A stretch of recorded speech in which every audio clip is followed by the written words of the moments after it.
this is an oral history interview with Rob Sweeting. Okay. Rob, thank you for being with us. You're welcome. Thank you for having me. And you know, we normally do these interviews when someone has retired. Right. And you're only semi-retired. Yeah. But we were glad to go ahead and be able to get you to sit down and talk about your career at WJXT and before WJXT. Okay. You semi-retired means you're still doing some anchoring. The term you used in an email to me was anchor emeritus. That's the title. I don't even know what that means. That's a cool title. Yeah. But it's a cool title. I've got emeritus after a couple of my titles Yeah. also. Well, let's talk about, go back to the beginning, I guess. And were you always interested in broadcasting? Or as a boy, if somebody had asked you that question, what do you want to be when you grow up? What would you have said? I would say if you asked me when I was in even the 8th grade, 9th grade, it's just something I wanted to do. I just enjoyed telling a story, telling someone they didn't know, that they didn't know about. I just enjoyed doing that. And I was watching the news, I guess with my mother, at a very young age. And it's just something I figured I always wanted to do. And I pursued it when I got in high school. I wrote for my school newspaper. I became the yearbook sports editor. When I went to college, I continued to write for my school newspaper there, everywhere I went. It's just, it's something I always wanted to do. And my mother really wanted me to be a teacher. She just didn't feel that a black person can be on TV at that age. Don't forget, we're talking about 1965, 67. There were not a lot of black people on TV. She was right in a way. You know, do you really want to take a chance on doing this? And I didn't see any reason why I couldn't. You know, that's the young naivete in all of us sometimes. You know, why can't I be on TV? And on the subject of race, you went to all-black elementary and middle schools. Yeah. And then participated in the in school integration in high school. So what are your reflections on that? It was one of the first integrated classes in Dade County. Maybe the second integrated class. It was quite an experience in the sense that you're going to school with people you see on TV, but you never really had any interaction with. I mean, of course, we know who white people are, but you really didn't interact with them. All our beaches were segregated. Everything was segregated. And neighborhoods. And neighborhoods were very segregated. Yeah. I mean, you very seldom ventured into a neighborhood that was predominantly white. So were you bused for integration? We were bused about, I would say, 10 miles, 10 miles. And it was quite an experience. I think a lot of my classmates were intimidated. I was not. For whatever reason, I just was not. I was there to learn. I just didn't seem to care what these people thought of me because I had confidence in myself. And was there any equivalent busing of white kids? No. No, we were bused. So. We were bused to their neighborhood. Yeah. So you graduated from Miami Carroll City High School in 1970. The Chiefs. And right. And then you were figuring out what to do next to embark on your broadcasting career. I did, and I you know, we all make mistakes. I think I made a mistake. I went to Career Academy School of Broadcasting. I'm still trying to become a news reporter. Well, I learned very quickly that was not going to get me there. It was a school for radio and television, they said, but it was mostly radio. So if you wanted to be a DJ, you would have. Oh, yeah. 15 minutes past the hour, you know, that kind of thing. That wasn't it. So I went to college, like I should have done from the beginning. And it took me a while to graduate, but I finished at Florida Atlantic University in Boca Raton, and that was the best decision I made. They had a television station there. I wrote for the school newspaper. I worked at a public radio station. While you were in college? While I was in college. Oh, I worked my way through college. Yeah. those were the days when, you know, student loans, you could only get so many student loans. Of course, your parents can help you only so much. So yeah, I worked. I worked a number of jobs to make ends meet. Which I guess, after you finished college, made it easier because you had a resume of actually hands-on work in broadcasting. Experience. And my internship, I think, helped me tremendously. I always tell a lot of the young people going into broadcasting, an internship is invaluable. It really is, and it helped me tremendously. After my internship, I actually ended up getting a job at the station where I interned. And that does happen. Yeah. Yeah. And So that station was? WPTV. Okay. In West Palm Beach. In West Palm Beach. It was. What did you do initially? You know, I was a reporter, and I still have pictures of me with my camera on my shoulder. That's if I was going to do an interview. I had my bell and howl just for like other video, and that was the days.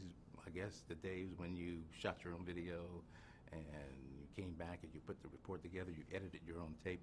And by the way, have we come full circle? We have come, I was going to say, we have come full circle. So many stations today hire these young people who can shoot their own video and put their own stories together. And I said, wow, I remember doing that, gosh, 30 years ago, 40 years ago.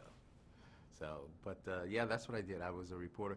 And then I got an opportunity to anchor one of the little cut-ins we used to do in the morning. You know how the Today Show came on, and then they give you local stations 5 minutes to do news. And so I was doing that for a while, and that sort of gave me an interest in anchoring, but it was only part-time, so I moved on. On to WTVT? WTVT, Pulse 13 in Tampa. Yeah. That was an experience, and you know what? Speaking of mistakes, like I said, we all make mistakes. I think that was a mistake. I moved to that station too soon.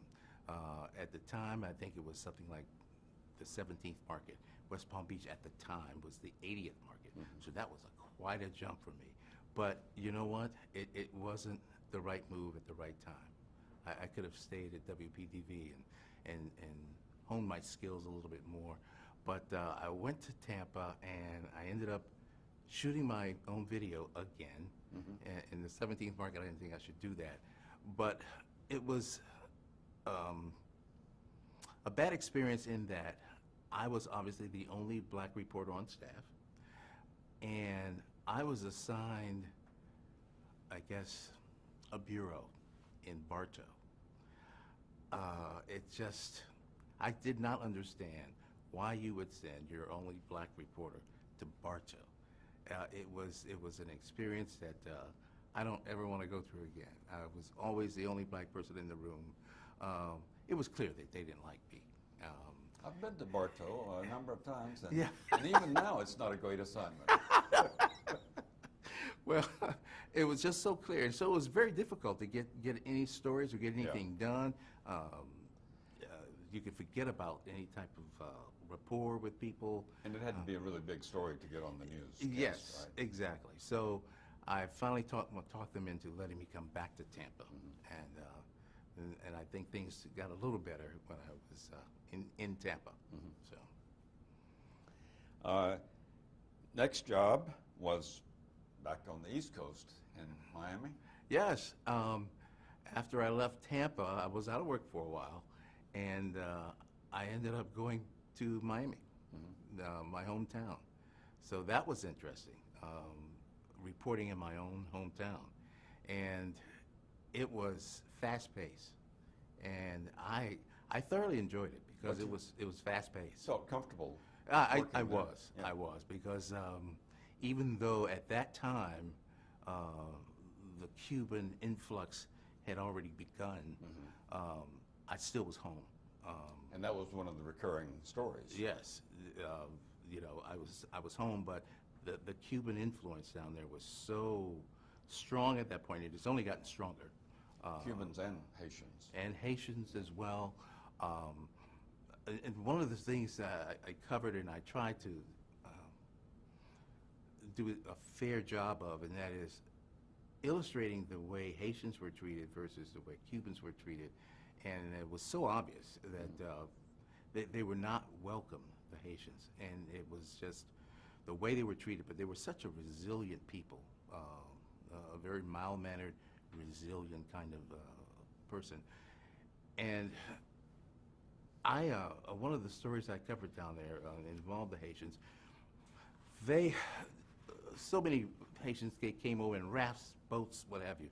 But a group of them lost their way, and they ended up in the Bahamas, and they were beaten and sent back to Haiti while they were on their way to Miami. And they sent me down to Port-au-Prince, and I just felt so bad. You know, you're supposed to keep your feelings in check when you're reporting, Sure. but I felt so bad for them. But I put my feelings aside and I covered the story. And this was big news in Miami. Yeah. Was it registering on the radar with the network? Were they? Yes, and the only reason it did register because, like I said, they lost their way, and they ended up in the Bahamas, and they were beaten so badly in the Bahamas and sent back. And that was the story of how they were mistreated in the Bahamas while trying to get to the United States. Mm-hmm. So yes, it garnered national attention. From Miami to Atlanta. I moved to Atlanta. I did. I anchored some in Miami, but Atlanta offered me a full-time anchor job, reporter anchor. On WSB? WSB in Atlanta. And this was about the time that CNN sort of took off and the 24-hour news cycle started. And we were an ABC affiliate. And to try and, I guess, compete with CNN, WSB started an overnight newscast. And I was the first person to anchor that overnight newscast. That's right. When I tell people that, they said, "What time are you on now?" I said, "Oh, I start about 1. "Oh, in the afternoon?" No. 1 o'clock in the morning. Right. I worked from 11 o'clock at night until 9 o'clock the next morning. And I did... Truly the graveyard shift. Yes, I did a 15-minute newscast every hour. And then eventually we started doing a half-hour newscast, and we would tape a half hour and live for a half hour, run the tape for a half hour, live for a half hour, and run a tape of that last hour. And that's how we made it through the morning, but yeah. And CNN, then and maybe now as well, had a real impact. They definitely had an impact on the amount of news that was available in a 24-hour period. Well, and you can see that's what happened at WSB. I mean, all of the stations were trying to keep up with this new innovation that Ted Turner came out with, and that is 24-hour news. And we were sitting around saying, you can't have that much news. There's just not enough happening. And sure enough, it turns out it is. And CNN was based in Atlanta. Based in Atlanta. It was. And I think that's why WSB was trying to compete with them on a local scale, obviously, because CNN was national, but nonetheless, on a local scale, we actually tried to compete with them. From Atlanta to Jacksonville. Yeah, Atlanta was fine. I finally got off the graveyard shift, and I... And adjusted your biological clock. Yes. And I started anchoring the noon news on the weekend. I have to say that slowly to people because they said, "Oh, the noon news." No, it's the noon news on Saturday and on Sunday. Yeah. It was one of the first stations that did that. Now a number of stations have noon newscasts and morning newscasts on the weekend, Saturday and Sunday. So here we go with that 24-hour news cycle again. But I wanted a full-time anchor job and reporting, but more of a 5-day-a-week. And I had a friend who works here now, and we worked together at WSB. She said, "Well, you know, you ought to call my old boss in Jacksonville. They may be looking for somebody to do the noon news during the week." I said, "Okay, sure, I'll call." And sure enough, they needed somebody. I came down, I interviewed, I got the job. And I was going to be here, I don't know, 3 years, 2 years, get a little experience working full-time, and then boom, I'm out of here. 30 years later. You're here. Here I am. Yeah. Well, and What's your, how do you explain that? Well, you know, first of all, I had moved a lot during my career so far, and after a while, it, you begin moving for the sake of moving. I had an excellent opportunity here. I was bringing up my children at that point, so you give them some stability instead of moving. They've already moved them from Miami to Atlanta, now to Jacksonville. And in addition to that, and this is truly the reason why, opportunity after opportunity presented itself here at WJXT. As our newscasts began to expand, I got another opportunity. I started the first morning show here at WJXT.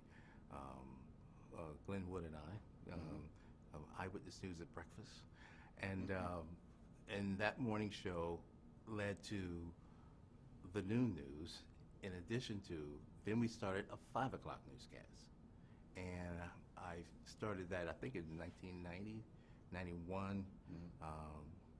It was Tom, Deborah Gianolis, Nancy Rubin, and myself, and we started an hour and a half of news, which at the time just seemed like, wow, a lot of news, because don't forget we were doing like a half-hour news at 6, and then CBS News came on. Sure. Well, and before that, it was 15 minutes. 15 minutes, yes. So when we did that, an hour and a half, whoa, that's a lot of news. So we brought in, they brought in me, they brought in Nancy, and between the 4 of us, we did an hour and a half. And so that presented an opportunity, and I stayed through that. And then they decided to expand even more. So now, you know, it was 2 hours of news. So basically, you were happy here. You weren't. You weren't looking for another. I place. was not. I did not. I didn't look for another job. Wow, until I guess it was 1998 or something like that. And I'm glad I didn't get it. To be honest with you, because I was very happy here, very comfortable here, and I was comfortable with the community. I liked the community. It wasn't a big city, but it wasn't a small city either, and there were a lot of things to do, and in the surrounding areas, it was just a nice place to live. I always tell people I compare it to New Orleans in the sense that I love to visit New Orleans. I wouldn't want to visit Jacksonville, but I wouldn't want to stay and live in New Orleans. But I love living here. I just think it's a great place to live. Yeah. You know, but in terms of if you're a tourist, I don't know. And you, for whatever reason, did a lot of reporting as well as anchoring. I did, particularly from like 1980 all the way to the late 90s. I did a lot of reporting and a little bit of anchoring. And then as the years went on, then I sort of was tied to the anchor desk, and I got out every few months or so. But prior to that, I was in the regular rotation of reporters and covered a number of stories, so many memorable stories that I enjoyed doing. I never, you know, the hard news stories, well, you gotta have that. You have that every day. But then there are the stories that just stick in your mind. Some of them, like, after I've worked so many places at this point that the stories were the same.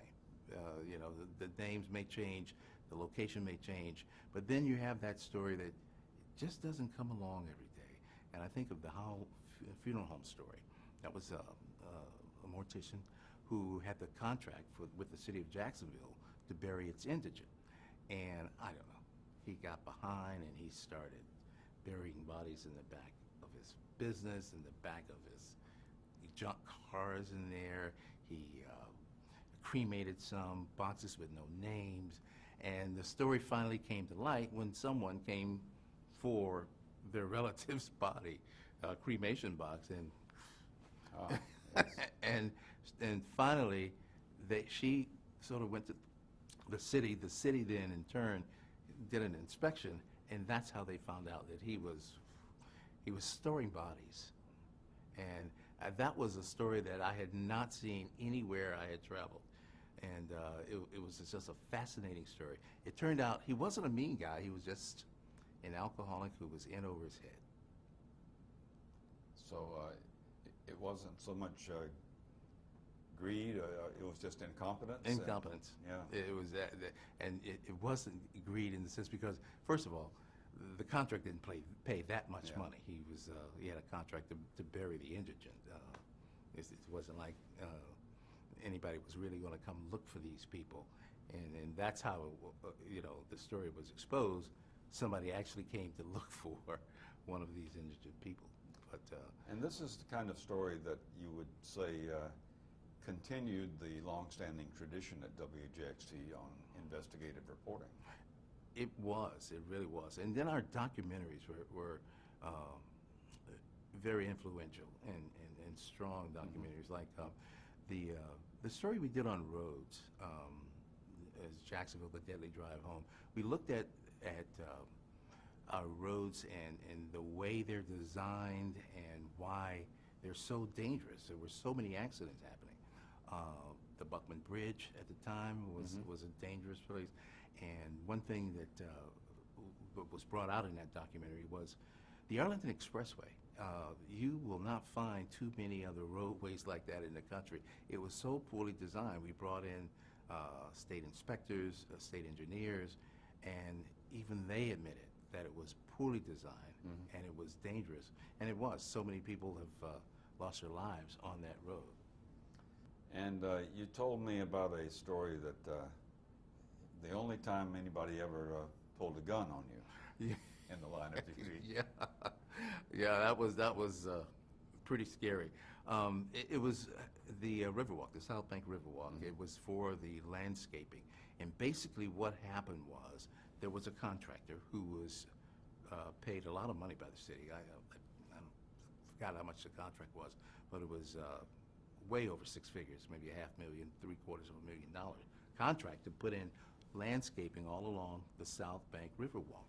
Well, the contract calls for maybe crepe myrtles or lantana or whatever. Well, this contractor, got one of his friends out in Briceville who had a nursery, and they put in all kinds of plants that the contract didn't come, cheap plants that were dying or dead by the time they put them in, and they cut enough corners where a pretty good amount of money they were saving, and they kept that money. Well, we exposed that, and we got a tip from a person who didn't get the contract, and he wanted to let us know that these people were, cutting corners and keeping money. And so I went out, along with my photographer, Don Flynn, to the subcontractor's house in Briceville. And we went onto his property. We told him we wanted to talk to him about, the South Bank Riverwalk and the landscaping. And he pulled the gun and told us that we got to get off of his property. Wow. And I said, we'll leave, but to shoot us, you won't solve any problems by shooting us. It will only make it worse. At this point, he was caught, and I don't know, his reaction was a bit much. But if there's a manual for reporters and photographers in that situation, it's retreat. Yeah, exactly. Don't do exactly as I say and get off his property. But I had to at least tell him, hold on, we're leaving, but don't shoot because it will only make matters worse. But the end result was that it was exposed, and the city recovered money. Part of his money back, and then they had to use that money to go out and replace these dead plants and put in the right plants, the kind that were supposed to. And this is the kind of thing that I think people, viewers, look for and hope for in media. Not just television, but newspapers. As well. The Watchdog. Exactly, and that's, as we used to say, shine a light in a corner, in a dark corner, and expose things. And that's our job, and that's one of the reasons you get into this business, is to do things like that, to expose stories like that. Were there any mentors, or maybe not hands-on mentors, but people that you watched on TV that you wanted to emulate, reporters or anchors? Well, growing up, like I said, there were not a lot of black people on TV when I was in junior high Even and high network. school. Not even the network. But Carol Simpson, I always admired her reporting as well as her diction. My mother and I used to love watching Carol Simpson on ABC News. And locally, Channel 4, WTVJ in Miami, I just loved Ralph Rennick. Yes, who didn't? I had a, Yeah. may the good news be yours. Yeah. But I just admired him so much. And I said, you know, that's what I want to do. And at the time, we had a reporter on WTVJ, C.T. Taylor, one of the first black reporters in Miami. And he was just so articulate, and I envied that, and I tried to emulate that, just pronouncing words correctly. I would practice diction. I sure would, you know, when no one's around, of course. But I wanted to be like C.T. Taylor. I just thought he was so articulate. And that's something I'm sure you've talked to your children about. It's so important. Yeah. Kids in school need to really concentrate on communicating. I tell them there is absolutely nothing wrong with speaking properly. There's nothing wrong with that. You don't have to speak, you know, in slang and to be cool. It doesn't. You can speak properly. It's okay. And I tell them, I say, you know, I used to practice my diction. You know, it's not an ambulance; it's an ambulance. There are different words that you hear people say around you. Then you have to take it upon yourself to say, you know what? I don't want to do that. I don't want to speak like that. I want to speak properly. What about changes in the media? Television, radio, newspapers, that you see, good and bad. Yeah. The good is, it seems like we're bringing in more qualified reporters, good reporters, who've had jobs in other places. And I think the quality of reporting has improved. I think the quality of television has improved tremendously. Here at Channel 4, though, I just remember it being just such a strong station in terms of its reporting. The anchors have been here forever, and the reporters are older. It seems like they're better at their craft. But I've noticed that other stations are bringing in people who are qualified and who bring a lot to the table in terms of reporting and reporting skills. So that, to me, has changed tremendously. Of course, the biggest change at WJXT would be the change from being a CBS affiliate to being an independent. So you were here when that happened. That was scary. Okay, we all had smiles on our face, and we all said, you know, when they told us that this is what's going to happen, everybody said, yeah. Inside, I was stripping. I'm saying, how is this going to work? But it came about because some people got in a room and couldn't agree, and as a result, CBS says, well, we'll go our way. And we say, oh, well, we'll go our way. And in your opinion, it's worked pretty well. It has, but you know, there are a number of other stations in other parts of the country where it has not worked. Really? And the reason I think it worked here was because of us, because we had a very strong news product, and that news product allowed us to maintain a certain amount of viewers. If it were not for our news product, this independence thing would not have